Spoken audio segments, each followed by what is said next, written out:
Yang terkasih dalam Tuhan, mari saat ini kita bersama mengambil waktu untuk berdoa di hadapan Tuhan. Kami bersyukur ya Allah karena kami boleh diizinkan beribadah kepada Engkau lagi. Kami tahu bahwa setiap kali kami datang beribadah, semuanya itu karena kasih karunia-Mu.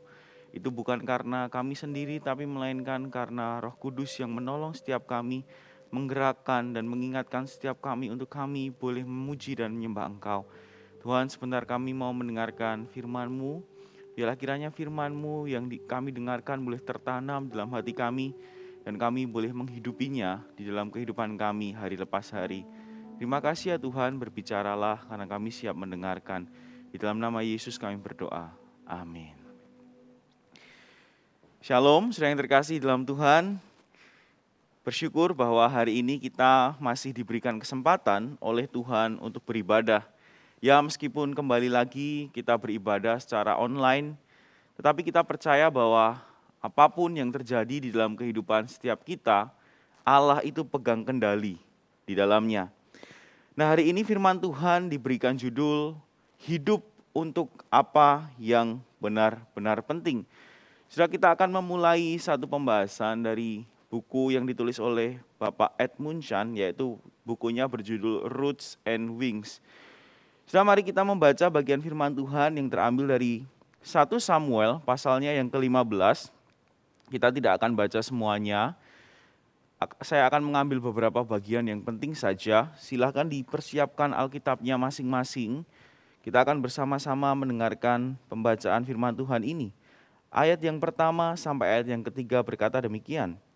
Berkatalah Samuel kepada Saul, "Aku telah diutus oleh Tuhan untuk mengurapi engkau menjadi raja atas Israel umatnya. Oleh sebab itu, dengarkanlah bunyi firman Tuhan. Beginilah firman Tuhan semesta alam, aku akan membalas apa yang dilakukan orang Amalek kepada orang Israel, karena orang Amalek menghalang-halangi mereka ketika orang Israel pergi dari Mesir. Jadi pergilah sekarang, kalahkanlah orang Amalek, tumpaslah segala yang ada padanya dan janganlah ada belas kasihan kepadanya. Bunuhlah semuanya, laki-laki maupun perempuan, kanak-kanak maupun anak yang menyusu, lembu maupun domba maupun unta maupun keledai." Ayat yang ke-7 sampai ayatnya yang ke-13 berbunyi demikian. Lalu Saul memukul kalah orang Amalek mulai dari Hawilah sampai ke Syur yang di sebelah timur Mesir. Agag, raja orang Amalek, ditangkapnya hidup-hidup, tetapi segenap rakyatnya ditumpasnya dengan mata pedang. Tetapi Saul dan rakyat itu menyelamatkan Agag dan kambing domba dan lembu-lembu terbaik dan tambun, pula anak-anak domba dan segala yang berharga. Tidak mau mereka menumpas semuanya itu, tetapi segala hewan yang tidak berharga dan yang buruk itulah yang ditumpas mereka. Lalu datanglah firman Tuhan kepada Samuel demikian, "Aku menyesal karena aku telah menjadikan Saul raja, sebab ia telah berbalik daripada aku dan tidak melaksanakan firman-Ku." Maka sakit hatilah Samuel dan ia berseru-seru kepada Tuhan semalam-malaman. Lalu kemudian ayatnya yang ke-13 sampai ayatnya yang ke-23 berbunyi demikian. Ketika Samuel sampai kepada Saul, berkatalah Saul kepadanya, "Diberkatilah kiranya engkau oleh Tuhan, aku telah melaksanakan firman Tuhan." Tetapi kata Samuel, "Kalau begitu apakah bunyi kambing domba yang sampai ke telingaku dan bunyi lembu-lembu yang kudengar itu?" Jawab Saul, "Semuanya itu dibawa daripada orang Amalek, sebab rakyat menyelamatkan kambing domba dan lembu-lembu yang terbaik dengan maksud untuk mempersembahkan korban kepada Tuhan Allahmu. Tetapi selebihnya telah kami tumpas." Lalu berkatalah Samuel kepada Saul, "Sudahlah, aku memberitahukan kepada kamu apa yang difirmankan Tuhan kepadaku tadi malam." Kata Saul kepadanya, "Katakanlah." Sesudah itu berkatalah Samuel, "Bukankah engkau, walaupun engkau kecil pada pandanganmu sendiri, telah menjadi kepala atas suku-suku Israel? Dan bukanlah Tuhan telah mengurapi engkau menjadi raja atas Israel? Tuhan telah menyuruh engkau pergi dengan pesan, pergilah, tumpaslah orang-orang berdosa itu, yakni orang Amalek. Berperanglah melawan mereka sampai engkau membinasakan mereka. Mengapa engkau tidak mendengarkan suara Tuhan? engkau mengambil jarahan dan melakukan apa yang jahat di mata Tuhan. Lalu kata Saul kepada Samuel, aku memang mendengarkan suara Tuhan dan mengikuti jalan Tuhan yang telah disuruh Tuhan kepadaku. Dan aku membawa Raja Agag, raja orang Amalek. Tetapi orang Amalek itu sendiri telah kutumpas. Tetapi rakyat mengambil dari jarahan itu kambing domba dan lembu-lembu yang terbaik dari yang dikhususkan untuk ditumpas itu, untuk mempersembahkan korban kepada Tuhan Allahmu di Gilgal. Tetapi Samuel menjawab, apakah Tuhan itu berkenan kepada korban bakaran dan korban sembelihan, sama seperti kepada mendengarkan suara Tuhan?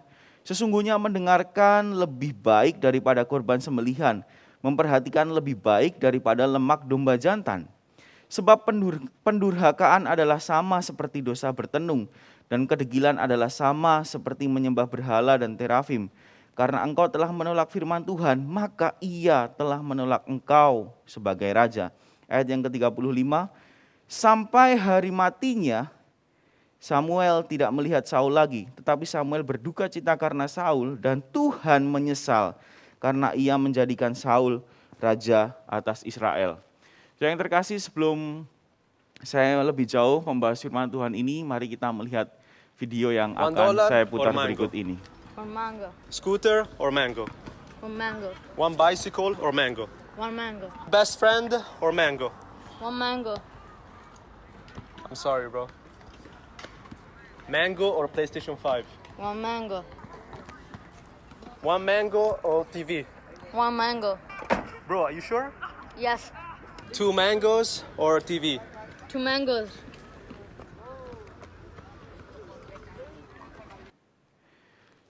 Sudah lucu sekali ya ketika kita melihat video ini, di mana kita melihat ada seorang anak kecil yang kemudian ditanya oleh orang yang lebih dewasa, kamu pilih mana?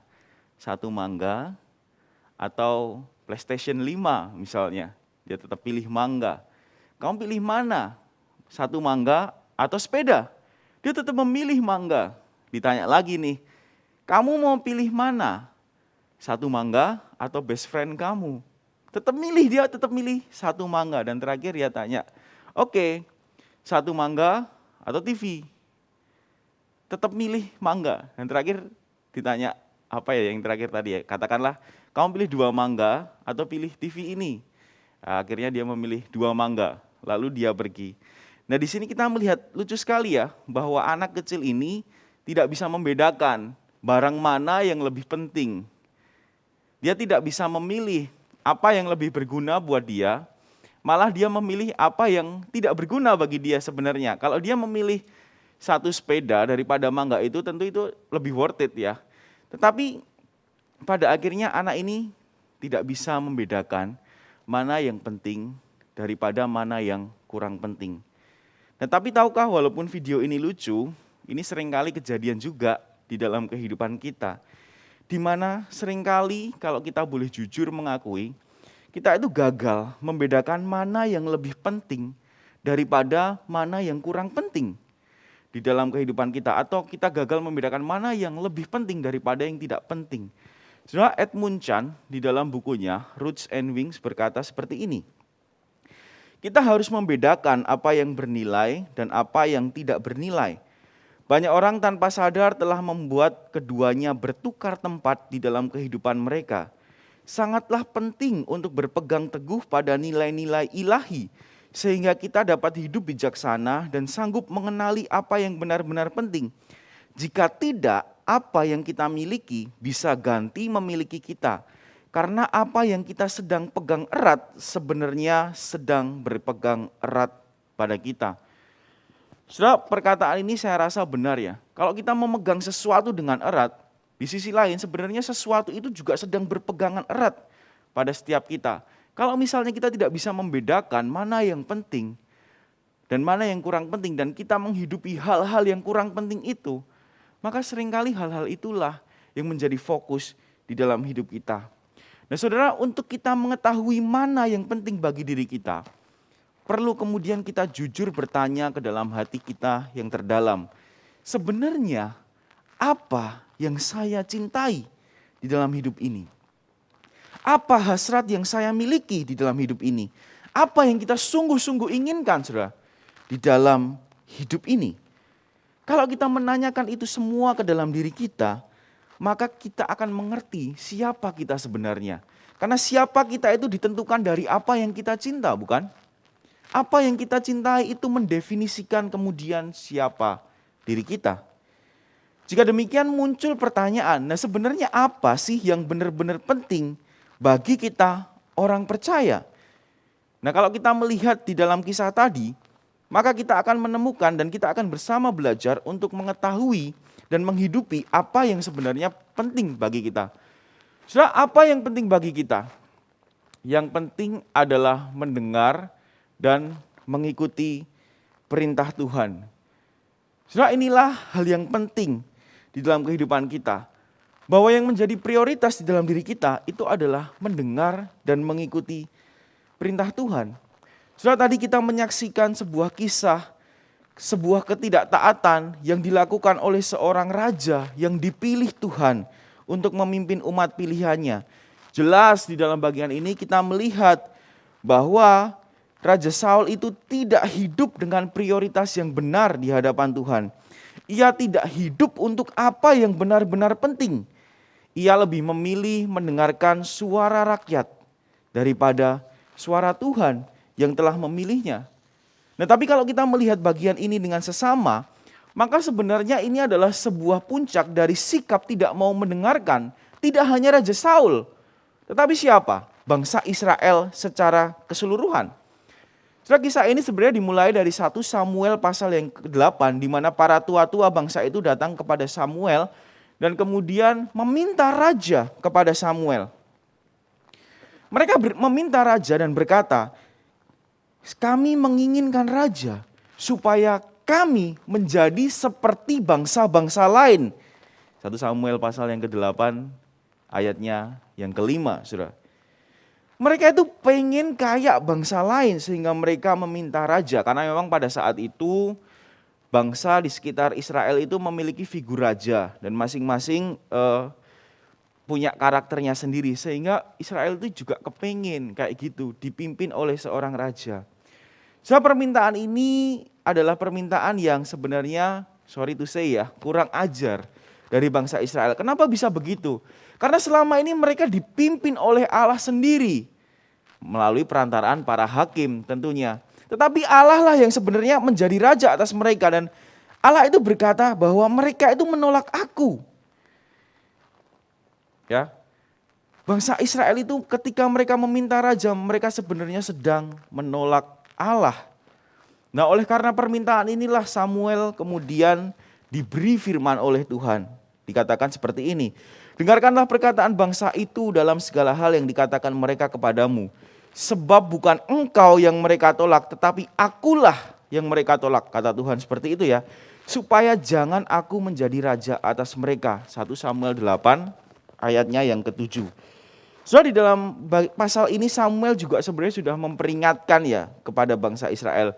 Bahwa kalau kamu minta seorang raja itu ada konsekuensi-konsekuensi yang harus kalian tanggung. Dan itu banyak konsekuensinya, nanti saudara bisa baca sendiri ya di dalam 1 Samuel pasal yang ke-8.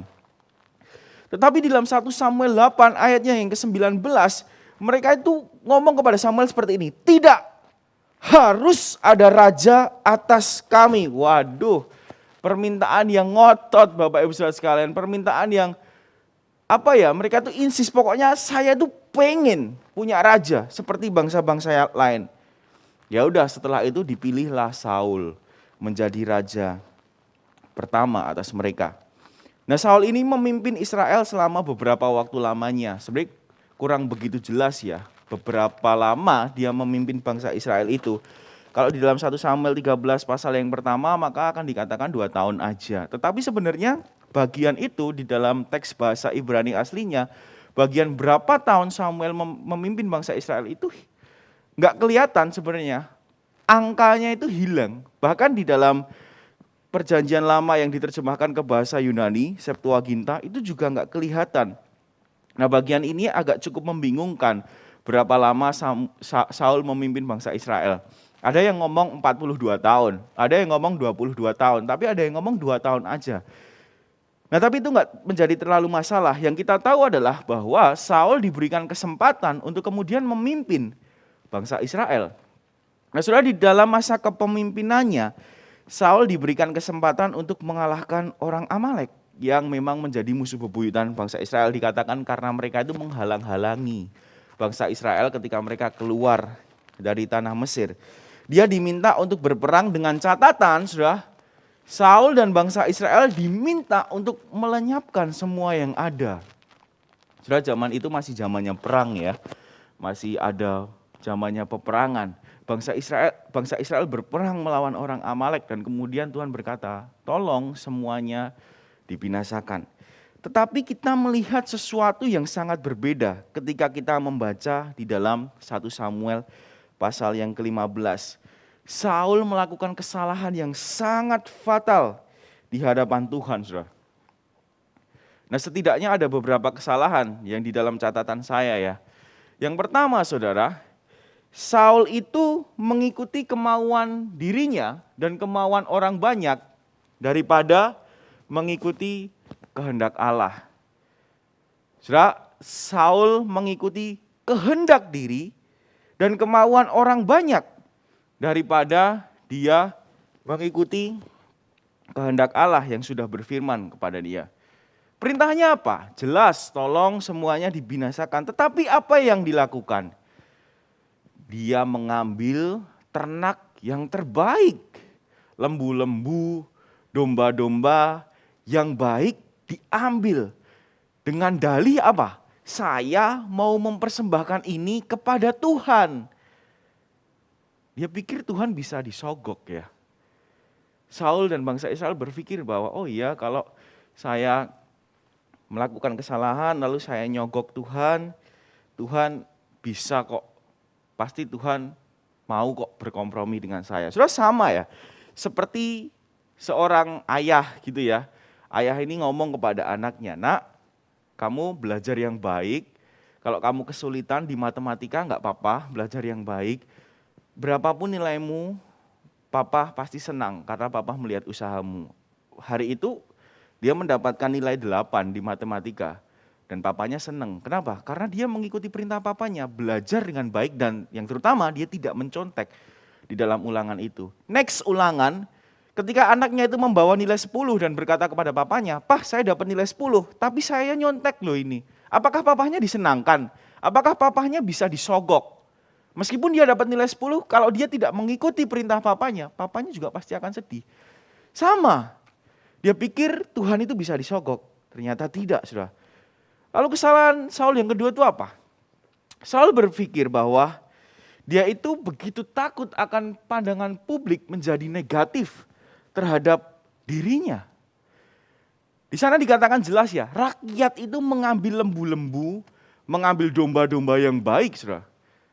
Kalau misalnya Saul mencegah itu rakyat, bisa aja rakyat memiliki pandangan yang negatif terhadap dirinya, bukan? Dan Saul tidak mau hal itu terjadi. Makanya dia tetap membiarkan rakyat itu melakukan seenaknya sendiri. Bahkan dia pun juga ikut melakukan hal yang sama. Ya. Lalu kemudian ketika Raja Agag itu dibawa untuk kemudian dikenalkan kepada orang Israel, dibawa ke kota-kota di Israel, sudah. Itu adalah sebuah simbol di mana Saul itu sebenarnya ingin menaikkan statusnya di antara rakyat. Kenapa? Karena pada waktu itu biasa banget ya, ketika ada peperangan lalu raja yang kalah itu dibawa untuk diperkenalkan kepada rakyatnya, itu biasa banget sebagai kayak piala, seperti itulah kira-kira. Nah, Saul pengen dapat pengakuan dari manusia dibandingkan pengakuan dari Allah sendiri. Ya. Saul tuh pengen dianggap tinggi oleh manusia tanpa dia sadari di saat yang sama Allah sebenarnya sedang memandang rendah Saul, saudara, karena ketidaktaatannya. Dan yang ketiga, saudara, Saul itu membenarkan dirinya sendiri, ya, ketika dia ditegur melalui Samuel. Terlihat jelas di mana dia berdalih ya. Ya tapi kan nggak apa-apa, saya kan bawa lembu itu kan saya juga ujung-ujungnya mau mempersembahkan kepada Tuhan. Sedikit saja kok yang saya ambil, nggak banyak. Sisanya saya mau berikan kepada Tuhan. Ditegur sama Tuhan, tetapi dia berdalih. Dia merasa tidak ada kesalahan apa-apa yang dia lakukan, saudara. Tetapi kemudian kita melihat Allah ternyata sama sekali tidak disenangkan dengan apa yang dilakukan oleh Raja Saul ini. Allah begitu murka sama Saul. Bahkan sampai dikatakan di ayat yang ke-35b bahwa Tuhan menyesal karena ia menjadikan Saul sebagai raja atas Israel. So dari sini kita belajar bahwa sebagai orang percaya, Anda dan saya, orang yang sudah benar-benar ditebus oleh Tuhan dengan darah yang mahal, dengan darah yang kudus, penting bagi kita untuk menempatkan suara Allah itu sebagai hal yang harus kita lakukan di dalam kehidupan kita. Kita harus belajar untuk mendengarkan suara Tuhan senantiasa berbicara di dalam kehidupan kita. Karena itulah hal yang sebenarnya paling penting untuk kita hidupi. Selaras dengan kata Samuel. Tetapi jawab Samuel, apakah Tuhan itu berkenan kepada korban bakaran dan korban sembelihan seperti kepada mendengarkan suara Tuhan? Sesungguhnya mendengarkan lebih baik daripada korban sembelihan, memperhatikan lebih baik daripada lemak domba jantan. Saudara, inilah yang penting dalam kehidupan kita. Bagaimana kita sebagai orang percaya itu menempatkan Tuhan sebagai prioritas yang paling utama dalam kehidupan kita. Kita menempatkan Tuhan Yesus itu sebagai satu-satunya source atau sumber di mana kita melangkahkan kaki kita. Ketika Tuhan ngomong A, bagaimana kita belajar untuk mengikuti kehendak Tuhan di dalam kehidupan kita. Saudara, Tuhan pun juga melakukan hal yang sama. Ketika Tuhan Yesus sendiri menjadi manusia dan berjalan di antara manusia, saudara, apakah beliau menikmati keinginan dagingnya sendiri? Jawabnya sudah sangat jelas. Tidak, ketika dia dibawa ke atas bukit oleh setan dan kemudian ditunjukkan, ini loh segala kemegahan dunia saya berikan kepadamu. Satu kali kamu sujud, semua ini diberikan kepadamu. Apakah Tuhan Yesus tergoda? Tidak, saudara. Dan bahkan ketika dirinya sendiri di dalam ketakutan, saudara, Tuhan berkata, kalau boleh biarlah cawan ini lalu daripadaku. Apakah Tuhan mundur? Tidak, dia tetap mendengarkan suara Bapa yang berkata, kamu harus menyelamatkan orang yang berdosa dengan mati di atas kayu salib. Saudara, itu yang Tuhan Yesus lakukan. Dia taat dikatakan di dalam Filipi, bahkan taat sampai mati di atas kayu salib. Saudara. Dia menghidupi apa yang benar-benar Allah Bapa itu katakan kepada dirinya sebagai manusia. Tuhan Yesus tahu bahwa suara dan perintah Allah itu adalah sesuatu yang benar-benar penting. Maka itu beliau sungguh-sungguh hidup mengikuti suara Allah Bapa itu. Saudara, kehidupan Tuhan Yesus ini menjadi teladan bagi kita ya. Bahwa kita sebagai anak-anak Tuhan itu juga kemudian perlu untuk mendengarkan. Penting bagi kita untuk senantiasa dengar-dengaran dengan Tuhan. Dan mencari tahu apa yang Tuhan mau di dalam kehidupan kita. Saudara, satu kali ada seorang hamba Tuhan besar, hamba Tuhan yang sudah pelayanan kemana-mana. Orang ini sangat tulus dan sangat dipakai Tuhan gitu ya. Dia pelayanan kemana-mana, banyak jiwa yang kemudian diselamatkan dari pelayanannya. Banyak pernikahan yang kemudian dipulihkan karena pelayanannya, sudah. Banyak anak-anak yang kemudian bertumbuh menjadi seorang yang cinta Tuhan karena pelayanannya. Dia mengabdikan seluruh hidupnya demi melayani Tuhan. Setelah dia hamba Tuhan ini tua, lalu kemudian dia meninggal. Lalu kemudian di acara pemakaman itu dihadiri oleh banyak orang, mungkin ratusan orang yang hadir. Semua orang menangis pada waktu itu, merasa kehilangan Bapak hamba Tuhan ini. Setelah Bapak ini dikuburkan, pelayat itu mulai pulang satu persatu. Mulai tinggal 100 orang yang masih stay di sana, kemudian tinggal 50 orang, 5 menit kemudian tinggal 25 orang, tinggal 10 orang. Dan tersisalah 1 orang. Seorang bapak yang duduk di samping nisan dari hamba Tuhan itu. Kemudian dia menangis. Lama sekali, berjam-jam dia menangis di situ. Dia menangis dan terus menangis. Lalu kemudian ada seorang datang menghampiri bapak ini, menepuk pundaknya dan berkata, "Pak, kenapa? Semua pelayat sudah pulang, kenapa bapak tidak pulang? Apakah bapak keluarga dari hamba Tuhan ini?" Bapak yang berusia sekitar 70 tahun ini menjawab, "Bukan, saya bukan keluarganya."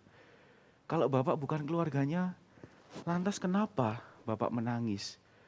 Apakah bapak merasa sangat kehilangan?" "Enggak juga." "Lah terus kenapa bapak menangis? Apakah hamba Tuhan ini melayani bapak sampai bapak bertumbuh secara rohani?" "Enggak juga. Saya enggak pernah ke gereja." Orang yang menegur dia itu bingung, "Loh kenapa bapak itu menangis?" Lalu kemudian dia bercerita, bapak hamba Tuhan ini selama bertahun-tahun dia hidup untuk apa yang benar-benar penting. Dia meninggal dan meninggalkan sebuah legacy kepada banyak orang. Saya 70 tahun lebih saya hidup. Saya tidak mengerti untuk apa saya hidup. Dan sekarang di penghujung hidup saya baru tersadar bahwa hidup Tuhan adalah sesuatu yang benar-benar penting. Selama ini saya hidup mencari kesenangan saya sendiri. Selama ini saya hidup untuk mengejar kekayaan dan harta yang tidak ada habisnya. Ya, saya memang sukses, tetapi saya sadar bahwa semuanya itu bukanlah hal yang terpenting. Yang terpenting adalah bagaimana saya hidup buat Tuhan. Sudah bapak yang 70 tahun lebih ini di sisa hidupnya yang mungkin tinggal sedikit lagi. Dia menyesal terhadap dirinya sendiri. Dia menangis dan dia sadar bahwa selama ini dia tidak menghidupi apa yang penting bagi dirinya. Saudara, kisah ini adalah kisah yang saya karang sendiri. Tetapi kisah ini bisa jadi terjadi di dalam kehidupan kita, saudara. Kalau kita membaca Alkitab, bagaimana tokoh-tokoh Alkitab itu telah memberitahu kepada kita mengenai apa yang benar yang harus kita hidupi. Apa yang baik yang harus kita kerjakan. Bapak-bapak gereja zaman dahulu sudah merumuskan doktrin-doktrin Alkitab yang kita bisa hidup di dalamnya. Para hamba Tuhan yang telah mendahului kita sudah memberikan teladan bagi kita bagaimana kita itu harus hidup bagi Tuhan. Sudah sekarang mereka semua telah mendahului kita. Mereka telah mengakhiri pertandingan yang baik. Jangan sampai di akhir hidup kita seperti bapak tua itu tadi. Di mana di penghujung hidupnya dia menyesal.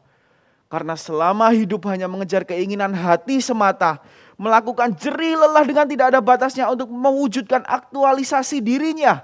Dan kemudian pada akhirnya di penghujung kehidupannya, dia menyesal karena telah mengabaikan apa yang benar-benar penting.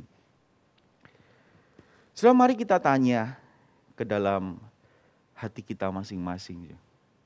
Termasuk saya. Sudahkah kita itu hidup untuk apa yang benar-benar penting?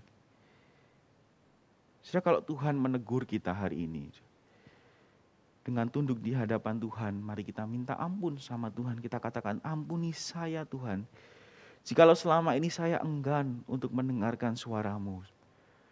Ampuni saya ya Tuhan, kalau selama ini saya hanya mengejar materi, kekayaan dan aktualisasi bagi diri saya. Bagaimana supaya saya itu mengejar saya bisa terlalu terlihat baik di depan orang lain.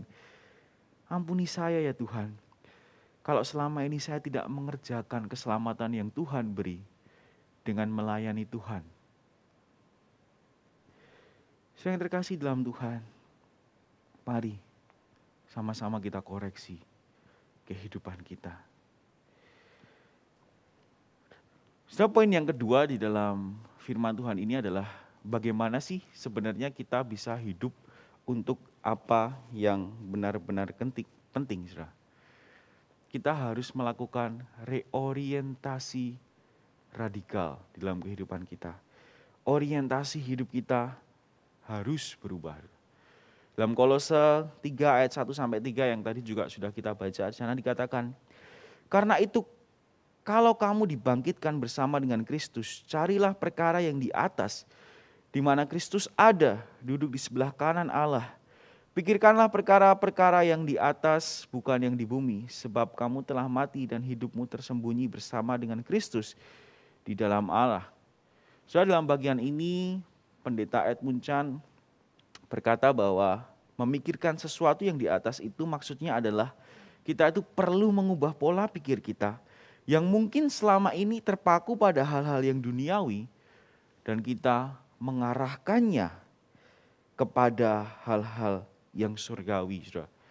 Secara umum saudara, kedagingan itu mengidamkan 3 hal. Yang pertama kesuksesan, di mana kesuksesan itu biasanya dilambangkan oleh kekayaan dan ketenaran. Ya tentu menjadi kaya itu tidak salah ya. Ketika Tuhan memberkati kita dengan begitu berlimpah, itu enggak salah, itu baik.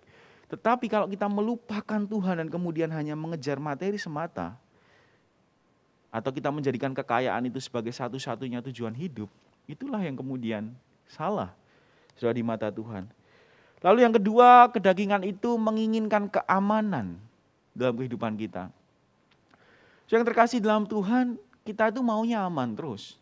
Bebas dari rasa takut, bebas dari rasa khawatir. Makanya orang menimbun banyak kekayaan supaya kedepannya itu enggak takut dan enggak khawatir.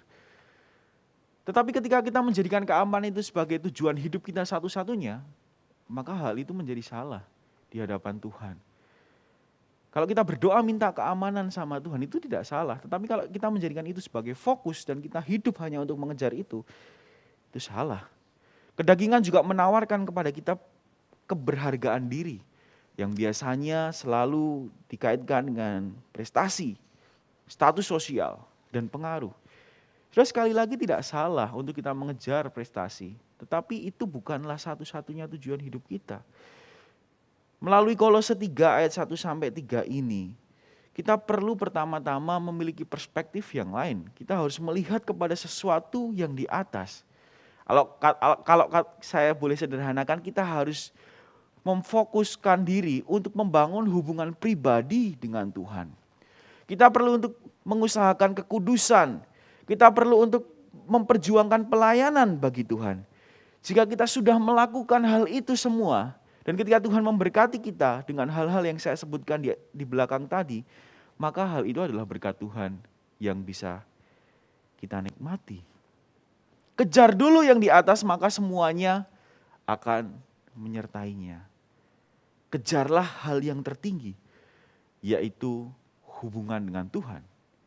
Dan segala berkat yang lain itu akan menyertai kita. Saudara, kenapa sih kemudian kita perlu memikirkan perkara yang ada di atas? Saudara, Pendeta Edmund Chan mengatakan bahwa di dalam Kolose 3 ayat 1 sampai 3, kita perlu memikirkan perkara yang di atas adalah yang pertama, karena kita ini sudah dibangkitkan bersama dengan Kristus, saudara. Ingat bahwa hidup kita ini adalah hidup yang kemudian sudah diselamatkan oleh Tuhan. Kita yang dulu hidup di dalam kegelapan, lalu kemudian Tuhan Yesus mati buat kita dan pada akhirnya kita diselamatkan. Saudara. Tentu keilahian Tuhan Yesus itu kemudian hidup di dalam diri kita. Sebab itu kita juga harus memaknai kehidupan kita dengan sudut pandang yang berbeda, yaitu dengan sudut pandang rohani. Kehidupan kita harus diwarnai oleh perkara-perkara surgawi dan yang selaras dengan natur kehidupan kita yang baru. Saudara. Kita ini adalah ciptaan baru di dalam Tuhan. Kita tidak boleh menggunakan perspektif yang lama. Kita harus memperbarui perspektif kehidupan kita. Carilah kerajaan Allah dan kebenarannya, maka semuanya itu akan ditambahkan kepadamu. Saudara, kenapa kita perlu memikirkan perkara yang di atas? Yang kedua adalah karena yang abadi itu akan memberikan kepuasan yang sejati bagi kita. Kalau kita memikirkan ya, hal-hal yang di duniawi ini sifatnya adalah sementara. Kalaupun kita puas itu pun hanya sementara. Kita makan enak contohnya, Itu pun hanya sementara, setelah makanan itu habis kita sudah lupa rasanya bagaimana. Atau kalau kita staycation di tempat yang mewah, yang di pinggir pantai, di tebing seperti itu, yang indah banget pemandangannya, itu pun sementara saja. Kalau kita pulang dari sana maka semuanya itu juga sudah berlalu. Tetapi masalahnya hal-hal yang sementara ini seringkali membuat kita ketagihan. Dan kita mencari itu lagi, dan itu lagi. Sehingga akhirnya kita mengorbankan banyak hal. Nah sebagai orang percaya, saudara, kita harus memfokuskan diri kepada sesuatu yang di atas. Yaitu apa? Kerajaan Allah dan kebenarannya. Karena itulah yang akan memiliki nilai yang kekal, saudara. Itulah yang akan kita nikmati selama-lamanya bersama dengan Tuhan. Oleh sebab itu, saudara, kita perlu membiasakan diri kita untuk melihat kepada sesuatu yang ada di atas sana. Saudara, inilah prinsipnya. Sebagai orang percaya, kita perlu untuk kemudian melakukan hal-hal yang seperti ini. Saya secara pribadi ketika mempersiapkan bagian firman Tuhan ini ditegur oleh firman Allah ini. Firman Allah yang begitu keras menegur saya sendiri sampai saya tidak bisa berkata apa-apa di hadapan Tuhan. Saya hanya duduk, saya pegang gitar saya menyanyi di hadapan Tuhan, lalu kemudian saya katakan, Tuhan, sorry ya, saya ini ternyata hati saya itu gak benar loh Tuhan. Hati saya ini ternyata gak sungguh-sungguh loh sama Tuhan. Meskipun saya hamba Tuhan, meskipun orang melihat saya melayani, tetapi ketika saya face to face di hadapan, gak face to face ya, maksudnya saya berada di hadiratmu ini, saya kerasa loh bahwa hati saya ini gak benar loh. Motivasi hati saya ini seringkali salah. Seringkali ada kesombongan Tuhan di dalam hati saya. Saya akui itu di hadapan Tuhan. Saya akui juga di hadapan teman-teman hamba Tuhan ya. Seringkali saya ini ada kemarahan-kemarahan di dalam hati yang gak selesai loh Tuhan. Seringkali mata saya ini hanya mengejar kepada materi loh Tuhan. Bukan sungguh-sungguh kepadamu. Saya dikoreksi habis-habisan oleh firman Tuhan ini. Kemudian saya tertunduk malu di hadapan Tuhan. Saya berkata, Tuhan, ampuni saya. Ampuni kalau selama ini saya tidak bisa melihat perkara yang di atas. Ampuni kalau saya selalu mengejar kesenangan diri saya sendiri. Itu yang saya alami dengan firman Tuhan ini. Tapi bersyukur saudara, karena Tuhan itu masih mau menegur saya. Yang namanya orang tua itu kalau masih mau menegur kan berarti masih sayang ya. Kalau sudah acuh tak acuh gitu, nah itu perlu dipertanyakan. Tetapi saya bersyukur ketika ditegur sama Tuhan. Meskipun ya ditegur tuh gak enak saudara. Saya ditegur oleh Tuhan secara pribadi, ditegur oleh orang lain yang dipakai Tuhan untuk mengkoreksi hidup saya. Tetapi dari situ saya belajar dan saya berkomitmen, saya berkata, Tuhan, saya mau melakukan apa yang benar di hadapan-Mu, bukan apa yang baik. Karena yang baik bisa saja gak benar, tetapi yang benar itu pasti selalu baik ya. Saya mau hidup benar di hadapan Tuhan. Saudaraku, bagaimana dengan kehidupan kita? Kita sudah mendengarkan firman Tuhan bahwa kita harus belajar untuk hidup untuk apa yang benar-benar penting. Oleh sebab itu seperti pohon anggur, mari kita kemudian memotong ranting-ranting yang tidak berguna supaya kita itu bisa berbuah di hadapan Tuhan. Memang saudara bukan sesuatu yang mudah, akan tetapi yuk mari kita bersama-sama minta Roh Kudus untuk menolong dan mengingatkan kita senantiasa. Sehingga kita boleh hidup untuk apa yang benar-benar penting. Kiranya firman ini boleh menolong dan memberkati kita semua. Saudara, mari kita berdoa di hadapan Tuhan.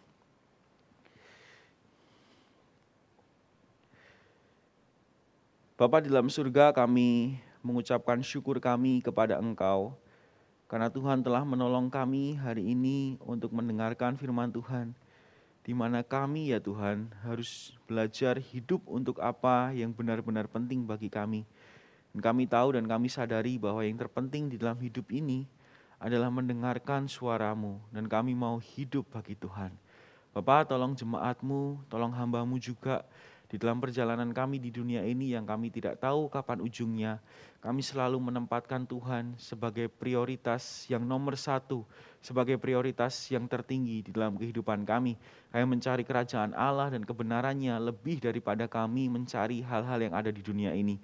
Kami mau belajar memikirkan perkara-perkara yang ada di atas, lebih daripada kami memikirkan perkara-perkara di bumi yang sifatnya fana ini. Terima kasih ya Bapak, terima kasih kami menyerahkan kehidupan kami ke dalam tangan-Mu. Di dalam nama Yesus kami berdoa dan mengucapkan syukur kami. Amin.